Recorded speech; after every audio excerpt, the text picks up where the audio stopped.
All right, so we are going to go ahead and get started. Everyone, my name is Ben Jacobson. I'm here with Page One Power. Today we're going to be joined with by our senior content strategist, Norm Vogele, and then also Matt Secrist. He is the co-founder and CEO, or COO, excuse me, of BKA Content.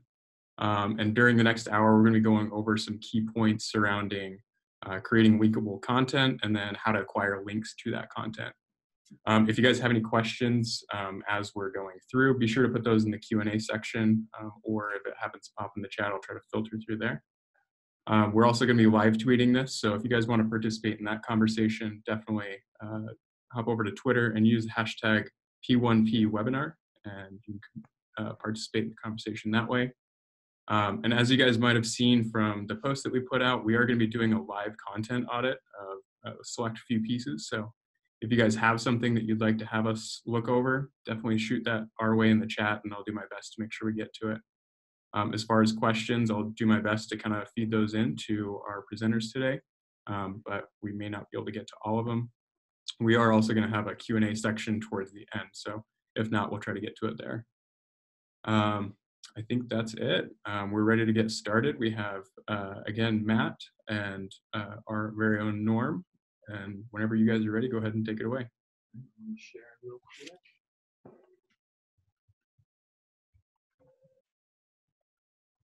quick. All right, can everybody hear me? Are we good? All right, I tried to front load this so that what I consider the most important information I have to share with everybody comes out right at the beginning. That way, if anyone has questions or if they want me to try to apply my kind of general best practices to a specific site or industry, we have that opportunity. So think of questions. I'm going to get through this real quickly, and then we're going to get live and dynamic. So with no further ado, the essence of SEO is basically the words you have on the page, which contains the keywords you want to rank for, and the backlinks that you earn, which show your general trustworthiness and authority and relevance to the rest of the web. So if you are trying to run an SEO campaign of any type or scale, you're going to need links. The challenge is getting links to pass authority to the pages you want to rank doesn't always mean you can get links built directly to those pages. The most common issue we have is like an e-commerce store, for example, comes to us and they say, we want to sell this specific product, so we need links to this product page.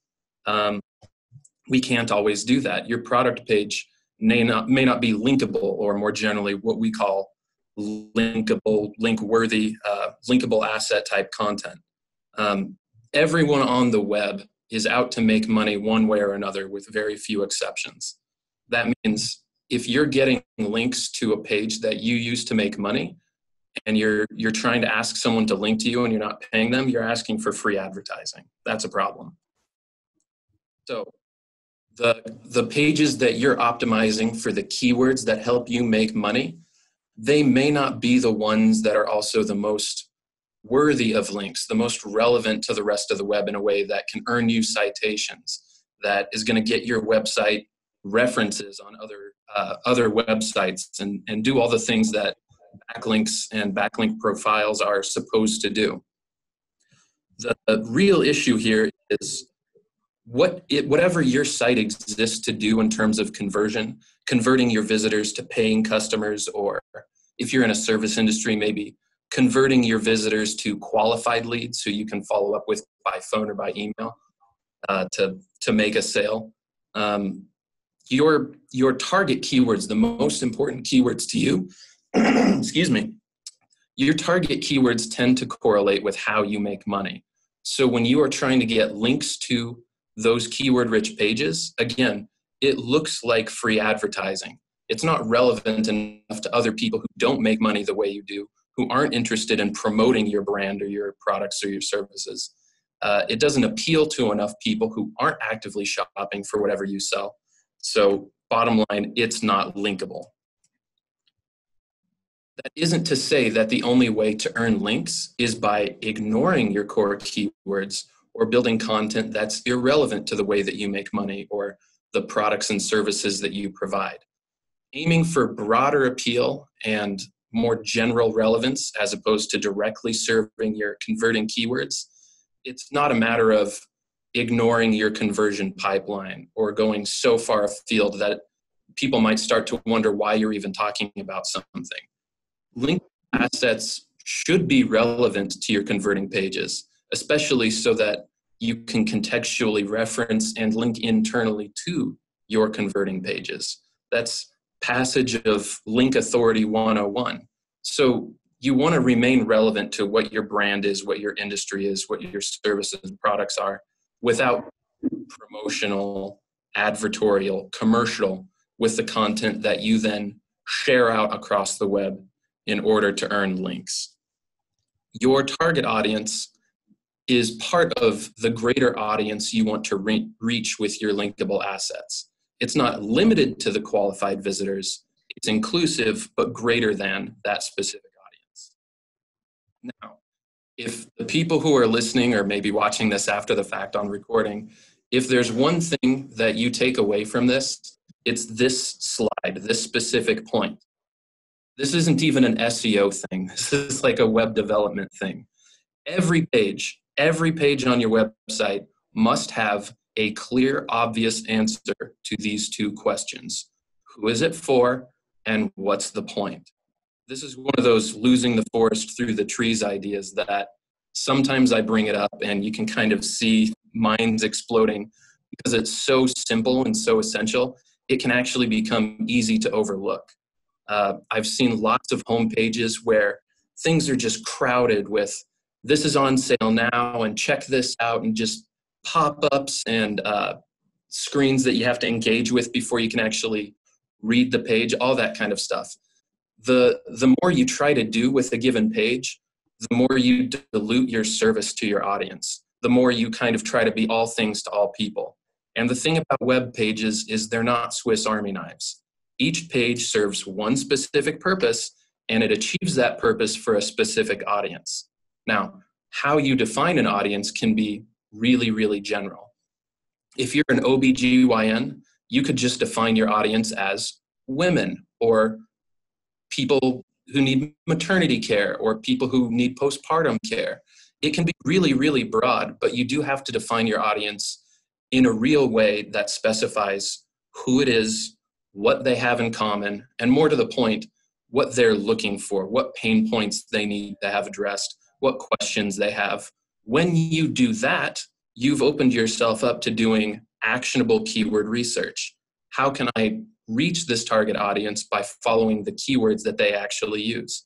How can I make it clear what the value of a page is by using the language that they use and explicitly addressing their pain points? And again, what's the point of the page? If you know who it's for, is it clear to them what they get out of interacting with this page? If someone has Googled something and you're trying to rank for the keyword that they used, it should be clear that the answer is on the page. It should be prominent. The whole page should be optimized not to rank for the keywords, but to answer the underlying question, to give the searchers what they want. That's certainly what SEO is about, but more broadly, that's what web design and web development is all about. So when you're trying to figure out how can I get more links to my website, what you first need to figure out is who can I create content for? And then once you've identified that audience, what kinds of things, what kinds of content is that audience interested in? If you create that content, then that target audience defines where you can start looking to earn your backlinks. So, hey Norm, real quick, can you hear me? Assets? We're not really reinventing the wheel here. It's just giving people what they want and then showing them that you've created something for them. So figure out who an audience is. That includes, but isn't limited to, your target audience. What does qualified traffic look for you? Define those people and figure out who else overlaps with that group. If you picture a Venn diagram, your target audience is in the middle, but there's hundreds of blogs and resource pages and other websites that comprise those two big circles that overlap with your audience. Then, what's a topic of interest? what are they searching for? What are they interested in? What might they share on social media? Anything that resonates with that audience. Once you understand the connection between what they're interested in and what you have to offer, you know what you can write about, how you can connect it to your brand, how you can mention but not promote and advocate your services so that you're creating a resource that's linkable. It's useful and helpful and informative to other people on the web. When you create that content, you link internally to your target pages. You create keyword-rich anchor text for those internal links. And Bob's your uncle. You've got the pages you want to rank associated with the keywords you want them ranking for, casually, contextually, organically mentioned in a piece of content that's useful, informative, entertaining, whatever, for a broad audience. Once you've got that content, that's when the real link building starts. And that's when you go out and you go, the people that I made this for, the target audience I want to reach, where are they online? What blogs do they go to? What resource pages do they visit? You go to those places where that target audience exists, where they gather, where they look for information, and you say, hey, I made something for this. This will help you reach that audience. This will help you answer these questions. And that's earning links. It really is that simple. Scaling, repeating it, going through the hard work of actually sharing that content, that's the work of link building. But the essence, the theory, it's truly that simple. So that's kind of my, it's not exactly an elevator pitch, but the nearest thing to it I have for what is linkable content creation and how do you earn links? So at this point, I want to back off, let Matt get in a word edgewise and see if we can start taking some of your questions and applying this to your actual situations. Definitely. Can you guys hear me? I think my audio settings were off. Can either of you guys hear me? No. Sorry. Sorry, I was muted there, Matt. Sorry about that. Yeah. Okay, can you hear me though? Yep, absolutely. Okay. Sorry. Yeah, as soon as we started recording, my audio was off, so I wasn't sure if Norm could hear me. Yeah, Norm, I think you hit everything really well. I think that's a really good overview. I was just going to say one thing that's interesting from a content creation perspective is, especially that last slide that you were just talking about, kind of those two questions that every web page must answer. I think that gets lost in the translation from a company's strategy over to the content creators. And I just wanted to stress that, who is this for? Who's the target audience? What are the features, traits do they have in common? All that kind of stuff. You as a business, you know better than anyone, or you should, right? So if you're writing the content, I guess it doesn't matter as much if you can distribute that information to somebody else. But typically, if you're running the business, you're not also doing a lot of writing. So part of the issue of making linkable content is getting that information that you just put out there, getting that to a writer in a way that they can take that and implement it into the content that they're creating. And I think that's something that we see a lot. And I know everyone is busy, right? A lot of people don't have time to sit down, or they feel like they don't have time to sit down and write out an outline and give us, the tone and voice and the target audience and all that stuff. But we've seen, we've been in business about 10 years, and we've seen the clients that will take the time to give us, the data on their target audience, who it's for, the keyword research that they've done, and also the purpose of the content. We have context and even a little bit of an outline. I know, a lot of people will just give us a topic and a keyword. Honestly, that's really, really hard to create linkable content. We have so little information. So literally setting your campaign up for success means finding out that information and putting that in a format that somebody can follow to help create that content. So that's something that we've seen, but I think that's part of the battle too, is, okay, I have this information. How do I distribute it to somebody who's going to work their magic and turn this into, an actual working piece that can be linked to? I 100% agree with that. The underlying tension, I think, that sometimes drives those conversations and that confusion or frustration or lack of kind of transparency and help when it comes to content creation is a lot of people want SEO to be advertising. They go, I know this is part of my marketing effort. I know I want it to ultimately influence my bottom line, drive more leads, get me more business. So I'm going to think about SEO the same way that I would think about a billboard or a television ad. And the problem with that is SEO isn't advertising. If you want advertising, you can go to Google and you can pay for ads. You can do SEM, that's an option. But if you're talking about running an SEO campaign, you're really talking about discovery and visibility. How you nurture the traffic that you earn with your SEO campaign, that's kind of up to your sales and marketing team to figure out. But SEO itself is just about making your website a good, reliable result for answers to questions that people ask, for queries that people are running. That's it. That's what SEO is about. So what you do with that is how you impact your bottom line. So when you're trying to run a content campaign, not every piece of content is about making the sale. Not every page on your blog is about going, I'm the best, here's why, let's do business, call me or put this in your shopping cart. You have to put the focus on the searcher intent. Some of the questions they have, you can answer by having a product or service page. The majority of the questions they have informational results that they're looking for. That's why Wikipedia tends to show up so often in the SERPs, search engine results pages.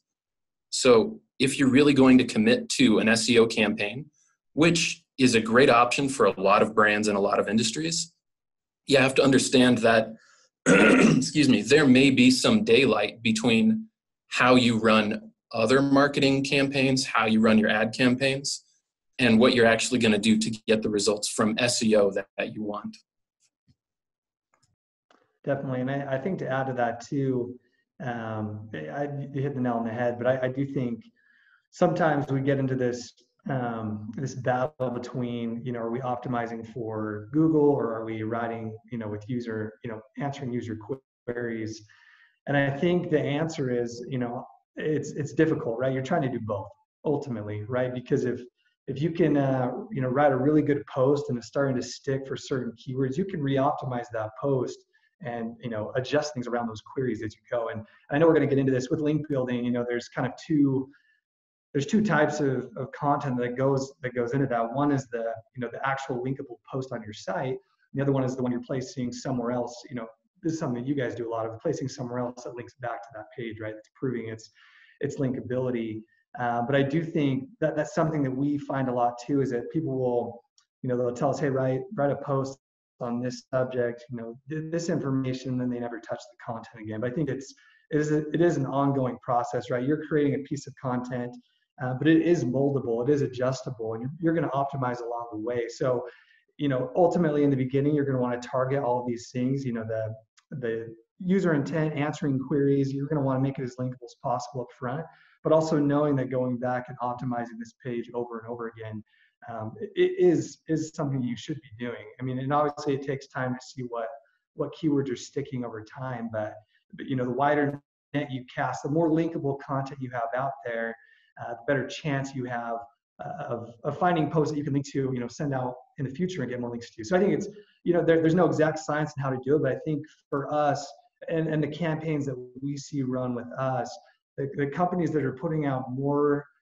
content that are trying to answer those two questions, they're not all going to work, right? But they are going to get more that do work, which gives them more opportunities to get links, for related keywords that ultimately lead to their target keywords that they convert from. So, it's kind of a numbers game, honestly. It's doing the research and the campaign up front, but then also putting enough content out there that you see what sticks, and then you optimize for that content that is becoming linkable and make it even more linkable as you go.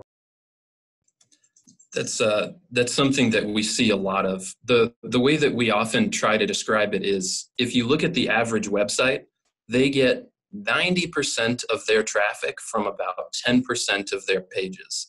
And that scales. When you have a really big website, you probably still are seeing a ratio that looks a little bit like that. So that means 1 in 10 of your pages is going to be responsible for the bulk of your results, the links that you earn, the traffic that you earn, the keywords that you rank for. And what I see a lot of people who are just getting started on an SEO campaign looking for is, Well, how can we make sure that we're only building that 10% and not wasting our time on the other 90%? Which is kind of the same as the old kind of Seinfeld line. Why don't they build the whole plane out of little black boxes? That's not how it works. You're going to have a few, I don't want to say losers because they all have some value, but you're going to have some pages that don't immediately perform, that don't ever perform, that don't seem to be getting those core SEO results that you're looking for, the rankings, the visibility, the traffic, the links. But they're often still necessary so that the winners can win, so that the foundation is there for your exceptional pages, the real breakthrough traffic drivers and link magnets to do what they're designed to do. So yeah, it's something that has to happen at scale. And I don't think this gets emphasized enough. You don't stop doing SEO once you get results. If anything, it becomes even more important to continue working on your SEO, to capitalize on those results, to continue to see what's working work. Because in the most literal sense, the meaning of words and the meaning of questions and what people are looking for changes over time. Who is the president is a question whose answer can change at least every 4 years. When is the next Olympics? Same thing. The best answer literally will change. So if you want to start to rank for that, you need to keep up with it, keep up with the evolution of fact, as well as the evolution of what connotations words and phrases have. Google's constantly reassessing what might otherwise look like a static SERP to go, what does the searcher intent, how has that changed over time? For example, it's only fairly recently that industrial cannabis became legal. So if you Google something with illegal connotations, Google's going to not want to try to empower you to do something illegal. But when the laws change, so do the SERPs. The queries don't change, the searcher intent doesn't change, but the best result does. So whatever your industry is, whatever keywords you're focusing on, you can never stop doing SEO if you want to have SEO results at all. Because again, the meaning of words, what passes for the best result changes. And that's without even getting into how the algorithm changes and how Google is evolving its quality standards and its intelligence and how it reads content. But that's also constantly changing. Yeah, no, I totally agree. And I think even in the posts, like you were saying, the content that goes out that maybe are considered the duds, they still have value. Even in an internal linking structure, passing on related keyword value to those up the chain to your pillar pages and your converting pages, they still are going to provide value that way. So I think it's still a worthwhile endeavor, even if not every one of them ends up being that 10% that you talked about. So chat room activity we want to look at.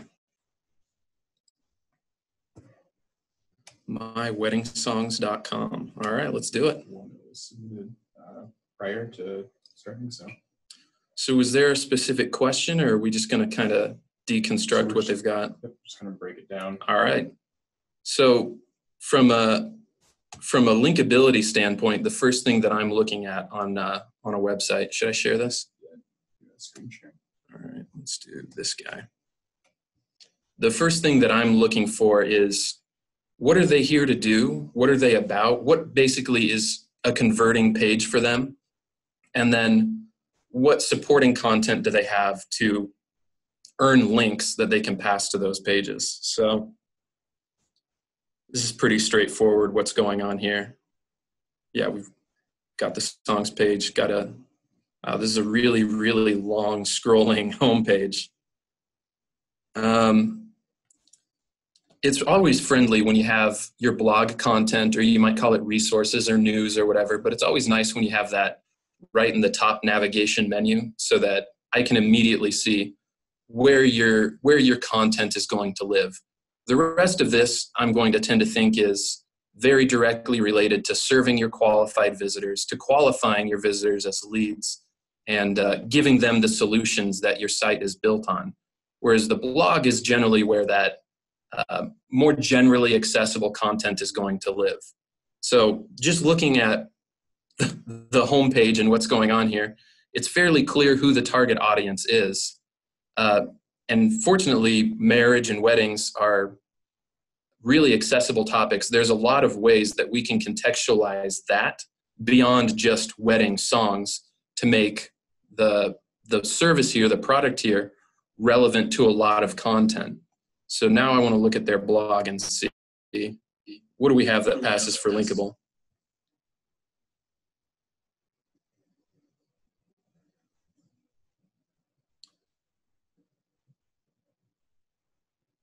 Interesting. So this is pretty classic. The root domain is My Wedding Songs. Clearly the target keyword is wedding songs. And it looks to me like every single piece of content on the blog contains the phrase wedding songs or just the root keyword songs. I would tend to say the first thing that you probably want to do to start earning links is contextualizing wedding songs in a blog that isn't completely built around the topic of wedding songs. Like I just said, there's a lot of questions and pain points and trivia and lifestyle things that people would be interested in reading and sharing related to weddings. Likewise, there's an almost infinite runway for target sites across the web related to, or in which we could contextualize conversations about weddings and marriage and that sort of thing. When you limit it to songs and wedding songs, you're cutting yourself off from the bulk of that runway because you're so focused on what it is that you do. You're not diversifying who else you're relevant to and what other topics you're relevant to. So that would be the first thing that I would look at is if someone is planning like their wedding playlist, what other content can I write about? Like, what are wedding cliches to avoid? Should you do a father-daughter dance? All those different things. Wedding traditions around the world. What else passes for traditional depending on where you go? I would probably even write content about eloping and the sort of Sasquatch type mythological creature that is the small wedding that everyone talks about and few manage to achieve. These are all topics, questions, pain points that the target audience for this site is likely to be interested in, but you dilate your relevance beyond that limited qualified cluster of visitors so that you can become a point of reference for anyone writing about weddings, romance, marriage, party planning, event planning, all that kind of stuff. There's, I mean, truly an almost unlimited runway for target sites we could get links from and topics we could write about. So I'm going to just immediately look beyond songs explicitly and talk about weddings because there's a lot there.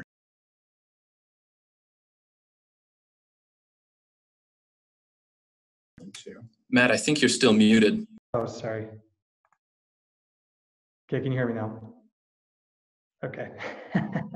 I agree with you. Exactly what you said. I do think within the realm of wedding songs as well, you can hide the keyword a little bit better too, and just in the way that you write your titles. Looks like every one of these is kind of 1966 wedding songs, 1994, the year. It kind of has a format of a year wedding songs, and then something else. But even adding something like top 10 songs from 1965. Also funneling some of these into the best songs from the 60s. Making kind of a leveling up, having more of a pillar piece where all these 1962, 1963, 1964 blogs lead into that larger, kind of pillar piece that might be more linkable than just a specific year. And that's kind of goes back to what Norm was talking about, broadening your audience, right? If it's just 1964, I mean, that's a really, really small audience. I mean, it's not bad to have it, but to kind of use your link structure to kind of build up to pillar pieces that then go on to the best wedding songs of all time, something like that. But I agree with weddings, there's probably so many related keywords to wedding songs that you can use internally to boost that link structure, so much context, and also provide just more information. I obviously the name of the domain is My Wedding Songs. You don't want to stray too far away from that. You want to stay accurate, but I think there's a lot of creativity that could be done here, even just in the titles and maybe the way that you're formatting these to make them seem different, even though it's essentially the same type of information. Yeah, it's always nice when you can find kind of a formula for content generation, and doing all these top X song list or songs by year. Obviously that scales really well, but while I like to find those kinds of veins that you can tap and exploit for a long time, there's a lot of other content that I would want to go after. And it's interesting to me that if I go all the way back to the beginning of the blog in 2006, that's when I start to see things that aren't at least song and music centric. And so my next question would be, how often are these being updated? How well do these compare to other sites writing content about the same thing? If this was published in 2008 and hasn't been touched since, then I'm going to tend to wonder whether there's not more that could be said about this topic to refresh it, to update it, to get it crawled and indexed by Google again, to show that you're a real expert on all these different wedding topics. And I'm just doing a real quick, like, cursory manual review here, and I am seeing an essential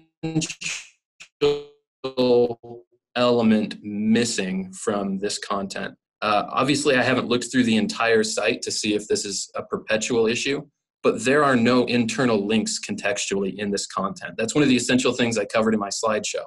Now, this can get a little bit nuanced, but to be clear, there are internal links on each page because there's a navigational header menu. There's sidebars. It looks like there's a footer menu. There's, if you liked this content, you might also like that. The thing to understand is none of that is part of the main content of the page. That's the result of a plugin or your site theme. It's part of the architecture. If you're relying on static menus, the navigation of your website, for internal linking, you're not reinforcing keywords. Contextualize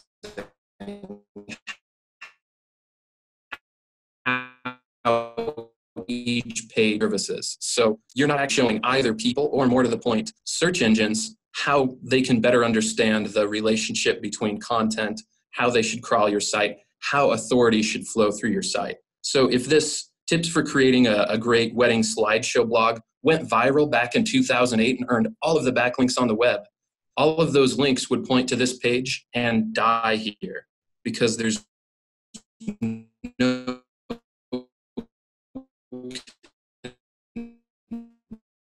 textual page. So not only should you update this to make it more competitive and more relevant and more in line with whatever passes for a good answer these days to this question, you definitely want to audit this site and go, what pages am I winning with? What am I getting traffic with on my blog? Where have I earned links to my blog and lead toward my converting pages? The places that I actually want. So I'm just going to hop in here real quick. We have Matt was chiming in regarding this, and he's saying the non-song related pages get very little traffic. So what would you say to Matt for that? For the non, yeah, that's a good question. I think in that sense, there's a little bit of a long game being played there, because you're still going to want to find keywords related to wedding songs. And again, I think it's a lot of it is passing through the link structure, just like Norm talked about. I think that is one of the key things that's missing here, is that link structure. So again, those posts are going to be a little bit more where, these song posts are very, here's one song, a little bit of content, here's another song. Those other posts can be more content heavy, where you can make it more of a guide. I mean, to up your chances of ranking for those and getting more traffic, you're going to want to make those posts, your guides, the ultimate guide to, eloping, as Norm said, or whatever. You know what I mean? You're going to want to use some longer content to try and win some and kind of expand your keyword reach in some of those posts. That's where I would start. I'd start with some longer posts, try a few different keywords. Obviously you have, a main keyword and kind of reach out from there. But, once you see what's sticking, that's when you can kind of build some more related posts to that. But ultimately, again, I think your wedding songs, that's the name of your domain. You're going to get value just from having that keyword in your domain name. But I still think here, as far as linkability is concerned for these current blog posts, is, again, 1963 wedding songs, that's what I'm looking at. 1963 wedding songs, You've Really Got a Hold on Me. Before I click on this blog, I literally have no idea what to expect. Is this going to show me every wedding song from 1963? Or am I seeing, like I said, the top 10 wedding songs from 1963? Because if I know going into it that there's 10, 10 songs and they're the best out there, that's much more linkable because people know what to expect when going through that blog. Whereas, a vague, it's wedding songs from 1963. It's just, again, your chances of being linked to and shared go down. So I think a lot of what I'm seeing right here is honestly just titles and some of the structure of those posts. Doing some of that, I think, will actually make these posts a lot more linkable. People will see that because everybody has time for 10 songs, right? But people may not have time for 30 unless they know, hey, it's the ultimate guide to wedding songs in the 1960s. You guys doing all right over there, Norm? Yeah, I just lost my internet connection, so I'm just gonna kind of chair hop with Ben here. But yeah, you're 1,000% on board, and my only addendum to that would be, I mean, the 90 versus 10% thing, but also the point of linkable content isn't necessarily to rank. If you take the average SERP, you've got 10 blue links and maybe some fancy features like a carousel or a little smart snippet or something. So just because you're not ranking and drawing traffic with everything on your blog or the non-song specific content on the blog, that doesn't mean it's not working. Are you getting links with it? Have you done something that taps a vein of general interest that allows you to be mentioned on a lot of blogs without seeming like, you've come in all corporate and you're looking for free advertising? If you're able to achieve that, then it's not a bad thing that you're not ranking for that page. It's not a bad thing that it's not driving traffic. It's doing, in the SEO sense, what it's supposed to do. It's showing that you're trustworthy. It's showing that your content has enough value that you're earning links across the web. It's passing authority to those target pages that you do want the traffic coming to, that do reflect your target keywords and the industry that you're in. So I wouldn't do an audit and just dump on any page that's not quote unquote performing. I would go, can I update this to make it better? Can I optimize this for the keywords in a more descriptive way? Am I earning links with this? And if not, is it because it's not relevant enough or because I just haven't promoted it in the right places? If you've got good content like that, I would say, especially for the bulk of the content I'm seeing on that blog, it could probably do with some strategic and scaled promotion, sharing it with the right people, putting it in blogs on the right sites, delivering it to the right existing resource pages. There's a lot of interest in these topics in the wedding industry. So I don't think that this content is bad. I don't think that it's necessarily underperforming from a keyword standpoint. I think it's probably very valuable and worth keeping. It just might need a little bit of refreshment, a little bit of advocacy. It's hard to be discovered online.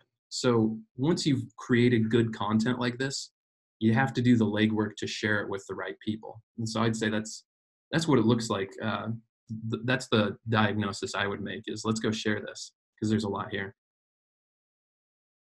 Yeah, I know you're right, Norm. I do agree. And I think it kind of goes back to your previous comment on that slide. I mean, a lot of this too is you're creating an information well, right? You're building trust and loyalty on top of creating, content that ranks, gets traffic. So again, it's the long play, right? If you're only creating content specifically for keywords that are, ranking, at least in the beginning, you're not going to have a very wide variety of different, topics on your site. It's going to be very, one track. So I think, there definitely is value, from an information well standpoint. If someone does come to your site and they see you have other valuable resources, I mean, that's definitely a plus. There's authority that grows with that respect. But I do think, like you said, maybe it could just be that hasn't been optimized correctly. Kind of your example going back to that post from 2008. Anyone that sees a post that's from 2008 is going to say, hey, that's probably outdated. You know what I mean? Even if it is ranking, they're going to see that on the SERPs and be like, hey, this is old news, right? So even going in and changing the publish date and, adjusting some of that could be enough where, the context of words and queries changes, that alone could be something that could help make it more shareable, more linkable as well. So Yeah, to get even more granular, I was looking at the How to Hire a DJ, and that was published in like 2006. Most people have smartphones. A lot of people have mobile playlists. So even just updating that to talk more explicitly about creating your own playlist and, using your own apps, setting an auto playlist, other things that supplement that topic, that would refresh it significantly. It's been over a decade since that last blog was published. So I'm sure that the best answer to that question and the best way to do that exact same process has evolved a little bit. And even if the best answer hasn't evolved, you can at least acknowledge other things related to it that have evolved and update that a little bit. So regular publication matters, but so does regular refreshing, updating, curating all your content. That all makes it look like someone cares, someone's paying attention, someone's trying to make this content as contemporary as possible. Case in point, actually, moving on to Policy Genius, which popped up in our list of sites. I love that right in big friendly letters at the top of the article, they're showing, we are updating this. This was updated recently. So contextually for the reader in the HTML that Google's going to read, it's probably clear someone cares. Someone's taking the time to make sure that what used to be a good answer remains a good answer. Even if the bulk of the content doesn't change, there's a little facelifting going on here to make sure that it stays contemporary, that it's still optimized. I love all these internal links, and they're pointing to a lot of blog pages, but they also seem to be pointing to their actual service pages. So this is a good combination of contextualizing the other content in the plan as well as the actual services that you provide. Yeah, banking, loans, blog. Something else they're doing here that I really like is they are linking externally. Now, think about this one with me. If you are going from site to site trying to earn backlinks with the content that you have, you're essentially trying to present yourself as a resource worthy of reference, as an expert who deserves the citation. It makes a ton of sense for you in creating that linkable citation-worthy content to also provide relevant citations to other relevant authorities. We all kind of stand on the shoulders of giants. Google is certainly aware of that. Readers are certainly aware of that. It's not bad for your SEO in between your internal links in the space of saying whatever your content is trying to say to also have external links. It's not going to bleed traffic from your site. It's not going to bleed authority away from your site. In fact, when you have external links to other non-competitor resources, that kind of opens up a two-way road of authority. When you associate yourself with someone who's trusted and authoritative and went before you, that's a positive association for your brand. And I love that Policy Genius is doing that because a lot of sites don't. They think it's a zero-sum game. I can only link to my content. I want to keep everyone focused on my site. And they're just not being honest about the relationship that you have with other websites. So if you're going to go out and ask for backlinks, consider how you're backlinking to other authorities from your own content. That does actually matter. Yeah, I'm glad you brought that up, Norm. I think that's perfect. I think the one thing you want to be careful of is don't link to your competitors. I've seen that happen where they maybe have a really good resource already, and you accidentally link to your competitors. So those are the ones you're going to leave off the list. But obviously, yeah, anything that shows authority. I mean, because really you're providing more value when you give them another resource that maybe validates what you're already talking about. And one thing I did want to talk about on that site, Norm, that I actually really liked on that blog, I personally think, and this happens a lot with what we do, is that the formatting of your blog or how you're kind of organizing that post makes it linkable. For instance, they had shorter paragraphs, right? They're doing maybe 2 to 4 sentences a paragraph. They're breaking it up with H1s and H2s, headers, and they're organizing it that way because most people are going to get on these, on these pages, they're going to scan through to find the answer to whatever their personal question is. So I do believe that having images, having these headers, breaking up your content so it's more digestible.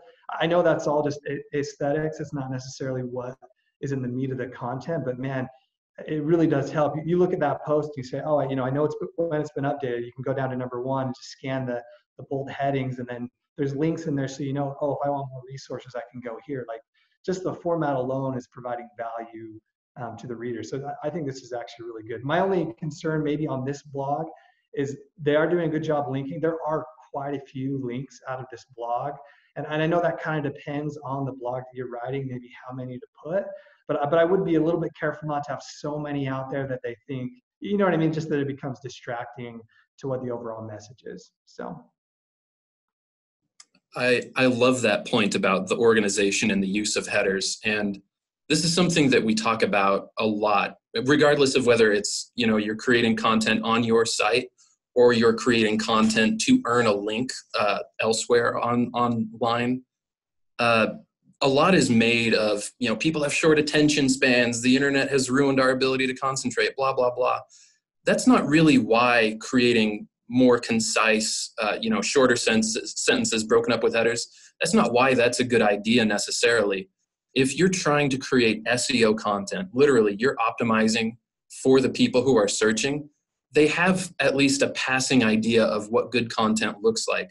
They know what an answer to their question is. This is a perfect example on Policy Genius. The question is how to prepare your finances for marriage. How to is the question. The searcher intent here is, I need instructions. Each one of these headers is one of the steps or considerations that you need to work through in order to prepare your finances for marriage. So in the most literal sense, if all I did was skim the title of the page and each of these headers, I have the bulk of the answer. I don't have to read it to get all the meat out of it to understand the gist of it. If I want to read through it, then my answer is even more satisfying and even more detailed. But this is truly optimized for search because the headers tell the bulk of the story. Everything in between the headers fills in the details and makes it that much more satisfying. But the headers are really, really powerful. It's good for the users who are trying to make sure you are in fact going to answer their question. You do in fact know what you're talking about. But the search engines will also look at these headers and they'll recognize maybe how keyword rich they are, maybe how much they have in common with other similar content that's answering this question. So it's a really powerful meta signal that you can send to show, yeah, this is optimized. It's optimized for users. It's optimized for bots. It answers the question. It's authoritative. And all the important links, maybe at a questionably high density, but all the links are relevant and where they belong. Yeah, absolutely. I was going to say there was one question from Mike about if we should mention the company in the piece of content, I guess include any branding in the blogs. That's a good question. I think it depends. I mean, you never want it to be kind of like Norm was talking about. It should never be an advertisement. If it's truly an informational piece that provides value, the sales portion of it needs to be, almost nearly gone, I would say, from a reader's perspective. That being said, I don't think it's wrong to do it. I think you just have to be creative in how you do it. And usually I've found it's at the end of the post where, if you're, for us, right, if we're talking about how to write a really good piece of content, maybe at the end there's a CTA, a call to action that says something about, hey, here's all the tips. If you need help doing more than, whatever, if you need more help than what you can do, we're happy to help. Something that's kind of a soft sell that might lead them, to contact you. But I still would be careful in that you want this to be more informational than, I guess, an advertisement. But I think you can do both. We do a lot of both in a lot of the content that we do. You just don't want it to be so obvious that it's like a bait and switch. Here's some information, but really we just want you to buy from us. It needs to look authentic and sincere. I mean, that's it. I would add, if it exists on your domain, it's associated with your brand. If you are optimizing your title tags with your brand name, then that content is also intrinsically at the top level associated with your brand. So no one's going to not know that you're the owner of this content, but context matters. So it's not if you should put your brand name in your content, it's truly a question of how. And if you're trying to pass yourself off as an expert or someone with interesting, informational, entertaining content, there's nothing wrong with having a byline in there and attributing those ideas to yourself. Just like you said, it's not a bait and switch. If the purpose of the page is to inform or entertain or address a specific question, do that and don't turn it into a sales pitch. You can attribute that good content and that searcher intent to yourself as the author, as the owner of those ideas. I would just say, don't turn the whole thing into a call to action. Don't interrupt the content with a giant like email capture screen or an ad for yourself or a conversion button, contact us today. That's distracting. That detracts from your focus on searcher intent. But absolutely, you can name drop yourself. It's just how you do it that matters. I'm looking at Blau Hotels right now, and there's something really funny going on that it just kind of amuses me. Something that we talk about a lot is how to incorporate keywords into your content, make it keyword rich. What should your keyword density be? Looking at the title tag on this particular example, is this place safe? Clearly, that's an exact match long tail query that people have. They've put in 2019 to make it as contemporary as possible.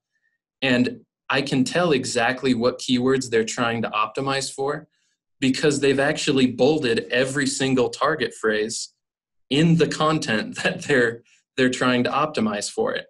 Is it safe? Is it safe to travel? What is happening? Travel tips. I gotta say, that's starting to look a little artificial to me. That looks maybe not keyword stuffed necessarily, but Google understands the difference between the natural content, whatever your theme is, and bolded content. It's not as powerful as a header, which we just talked about. Bolded content, that solid emphasis that you get into HTML, it's not as powerful as like an H2, but it's kind of in that same league. So what you have here is bolded text that's not really giving the searchers what they're looking for. It's not emphasizing the answer, it's echoes of the question.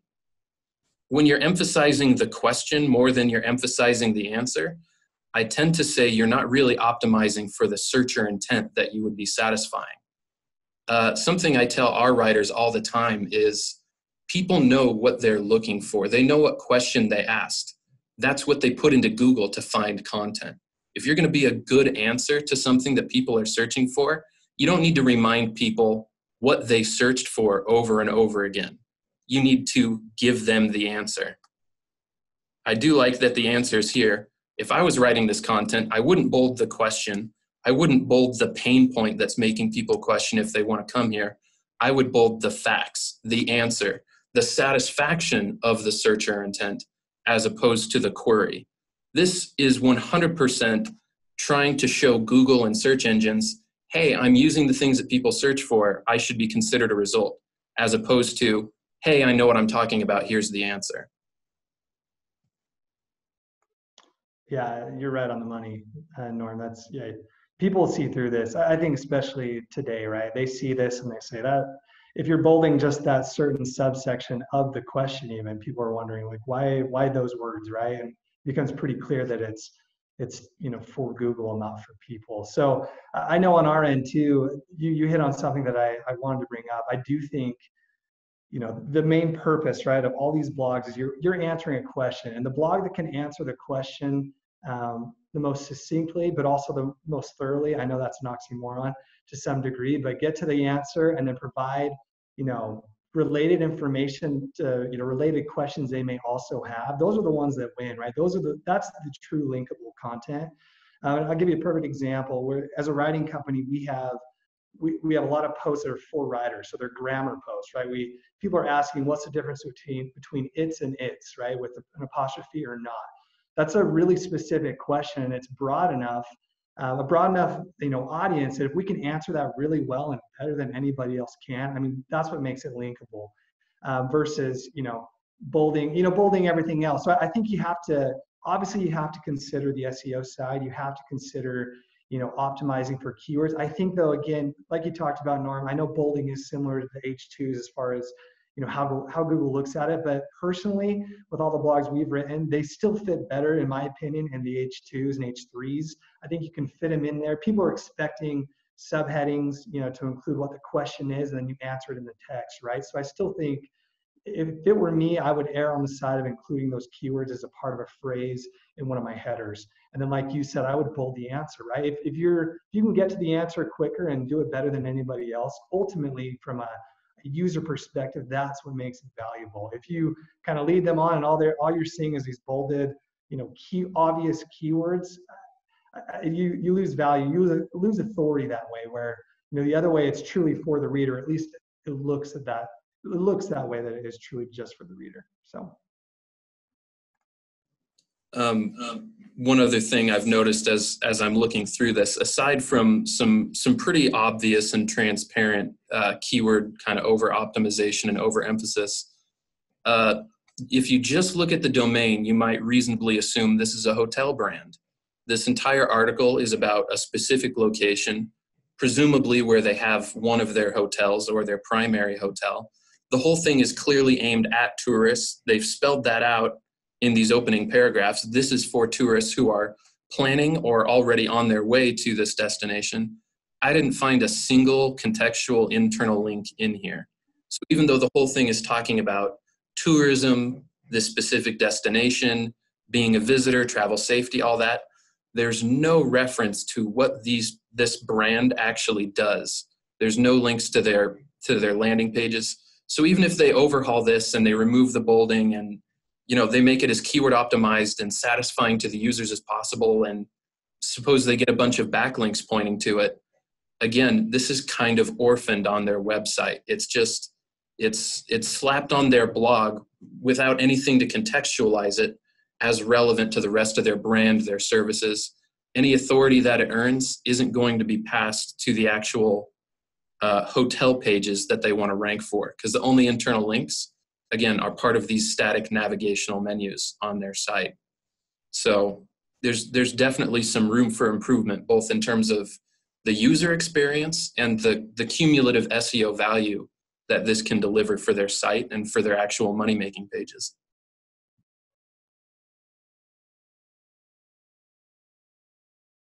Matt, I think you're still on mute there. Sorry, that was 2 strikes on that for me.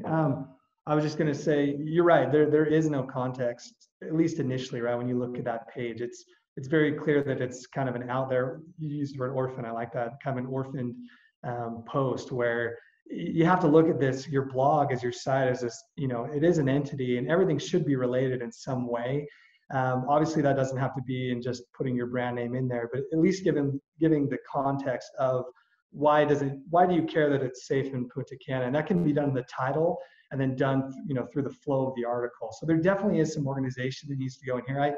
In my opinion, I've seen this before. Probably what happened is there was a keyword and a topic given, and a bunch of secondary keywords given, and this is kind of what they came up with. This is where, as a company, you can give a writer more context. You can give them the audience and the query that you were looking to answer, and also provide some some flow, some organization to the article that you give to the writer. So I think this is, it's not wrong to target it's Punta Cana safe in 2019, but obviously there wasn't enough of information transfer to whoever wrote this to make it contextually important to the site and add to trying to become an information well in the travel industry. Awesome. That was great. So we're just hitting about the 11 o'clock hour. We're kind of wrapping things up. I did want to open it up just for a couple minutes. If you guys do have any last minute questions for either of our panelists, go ahead and throw those in the chat. Or if there's anything else that kind of pops up, we'll try to address that in the last couple minutes here. And then also, while we're waiting for that, I just want to let you guys know that we are going to have this webinar available for watch later. We're going to put that up on our YouTube channel. And then also we will be sharing out the link to that through our social media when that does become available. So, and then also one last thing, we do have a poll kind of on the side there for the webinar. And that's basically just if you're interested in getting any further consultation, or if you want to talk with either BKA content or us here at Page One Power. So I'm not seeing any other questions pop through. If you guys have anything else to close with, have any final thoughts or anything like that before we head out? That's an interesting question. So I just saw this question pop up in chat: optimizing content to be linkable for mobile versus desktop. That's not quite how linkability works per se. When you're comparing mobile versus desktop, you might be talking about like speed optimization, image size, content density, the scrolling experience, having a responsive web design. All that back-end stuff matters for SEO insofar as it affects load speed, how easy it is for your site to crawl, that kind of stuff. That's all technical SEO, but that's not really what linkability is. Linkability is really just, is it relevant, trustworthy, and authoritative enough that other websites want to link to it? That's kind of the beginning and the end of Linkable. It doesn't matter if the places you're earning your links from get more of their traffic from tablets and phones versus desktop. There are correlations about who the audience might be, but ultimately you're trying to get links from as many places as possible with a natural range of authority, which means really, really trusted high authority enterprise sites, government sites, schools, as well as, you know, the more commonplace blogs and stuff like that. That's what a natural backlink profile looks like. So linkability is not an issue of method of access or how the display works. It's just, is it good content?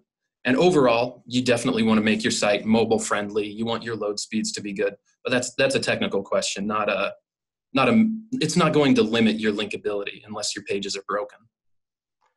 Yeah, I would Awesome. only add to that some of it That is was the type of, oh, can you hear me? Yeah, there you go. Okay. The only thing that where I think it would matter, yeah, I agree with you, Norm. It is kind of, you know, design, you know, technical aspect. The only thing I would think of is, for instance, like an e-commerce type piece of content. If you're looking at an actual piece of content, you might err on the side of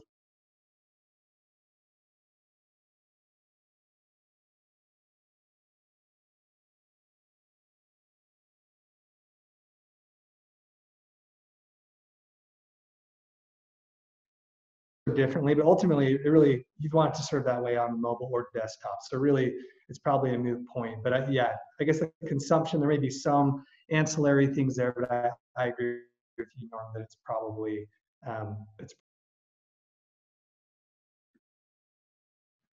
Awesome.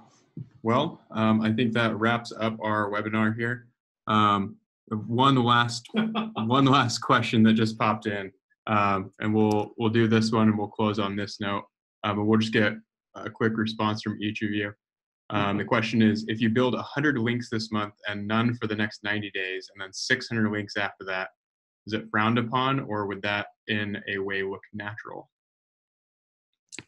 The only way that could possibly look natural is if you have a really sick social game and you created content twice that went viral and got tons of backlinks. That's not normal. Most people aren't able to program going viral. The closest thing we have to that is someone like BuzzFeed, where their whole business model is built on that. And even they have more loses than they have wins. And that's all they do. So you could build links in this real feast and famine way and have it actually be natural, but more often than not, that's not going to be the case.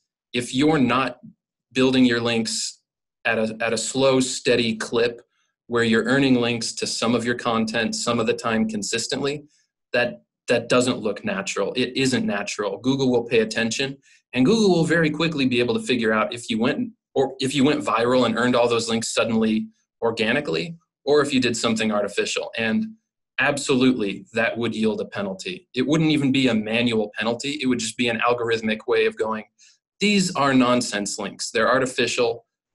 Most of them probably aren't very authoritative. You didn't really earn them. You just went on Fiverr and bought them overnight.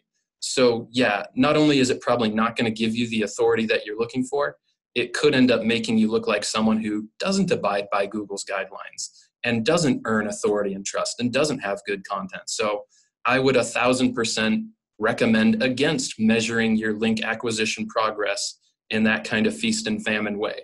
You want to be sustainable, you want to be scalable, you want to be consistent. You don't want to say, I earned 1,000 links in 2019, I'm good. You want to keep going.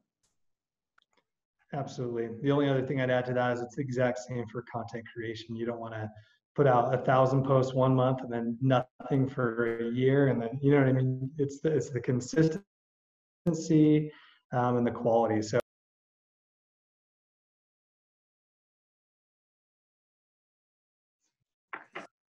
All right, perfect. Well, I think that about wraps it up. Again, thank you to both of our panelists, Norm and Matt.